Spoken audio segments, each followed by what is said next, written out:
আমি শ্রী গোপালচন্দ্র দাস আলোচনা করব অতি সংক্ষেপে শুক্র রাহু সংযোগের তাৎপর্য এবং ব্যক্তির জীবনে তার কী প্রভাব।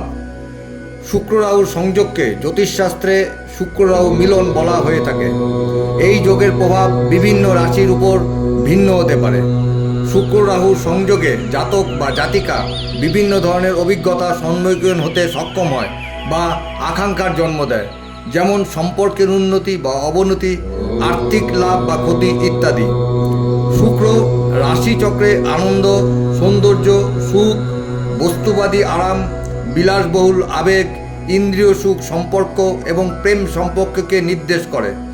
অপরদিকে রাহু হল চাঁদের উত্তর নোট, যার দেহ নাই, যা মনের বিবর্তনে একটি বড় ভূমিকা পালন করে থাকে, যেখানে অস্থিরতাই তার আবাসস্থল। রাহু হল ছায়াগ্রহ, যা সাধারণত অপ্রত্যাশিত ঘটনা এবং পরিবর্তনের সাথে সম্পর্কিত।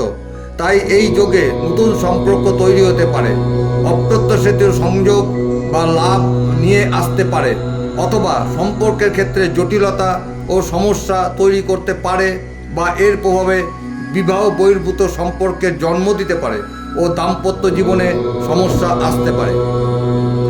রাহু যে কোনো জিনিসকে বাড়িয়ে দেয়, যে জিনিসটা নয় বা হবার নয় তার পিছনে ছুটে বেড়ায়। জন্মকুণ্ডলিতে রাহু শুক্র সংযোগে জাতক বা জাতিকা অনেক সময় অবৈধ এবং খারাপ সম্পর্কে জড়িয়ে যাবার সম্ভাবনা দেখা যায়।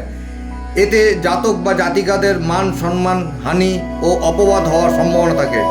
এরা সাধারণত পরকীয়ায় জড়িয়ে পড়ার সম্ভাবনা দেখা যায়। এর ফলে ভোগের বাসনা এবং কোনো কিছু পাবার তীব্র বাসনা এদের মধ্যে তৈরি হয়। এর ফলে এরা নানান সমস্যার মধ্যে ডুবে থাকে। যেহেতু শুক্র হচ্ছে ভাবনার গ্রহ আর রাহু হচ্ছে অতৃপ্তির বিষয়, যার কোনো তৃপ্তির শেষ নেই। এদের যতই দাও তত বেশি পেতে চায়। রাহু শুক্র কানেকশন নেগেটিভ হলে এদের মধ্যে অবৈধ উপায়ে অর্থ ইনকামের প্রচেষ্টা লক্ষ্য করা যায়। আবার শুভ অবস্থান বা দশম ঘরে থাকলে এই সংযোগ ব্যক্তির পেশাগত ক্ষেত্রে সাফল্যের ইঙ্গিত, যেমন বিনোদন, মিডিয়া, অভিনয় বা নৃত্যশিল্পকে ডিনোট করে থাকে। বা একাদশ ঘরে এই সংযোগ খ্যাতির সাথে আয় থেকে ভালো আর্থিক লাভের ইঙ্গিত দেয়। তবে এই যোগের প্রভাব রাশি এবং ব্যক্তির জন্মছকের উপর নির্ভর করে থাকে। দেখে নিন আপনার জন্ম কুণ্ডলিতে এই সংযোগ আছে কি। তবে প্রতিকারের জন্য অভিজ্ঞ শিক্ষিত জ্যোতিষের পরামর্শ গ্রহণ করুন। আজ এই পর্যন্ত, নমস্কার।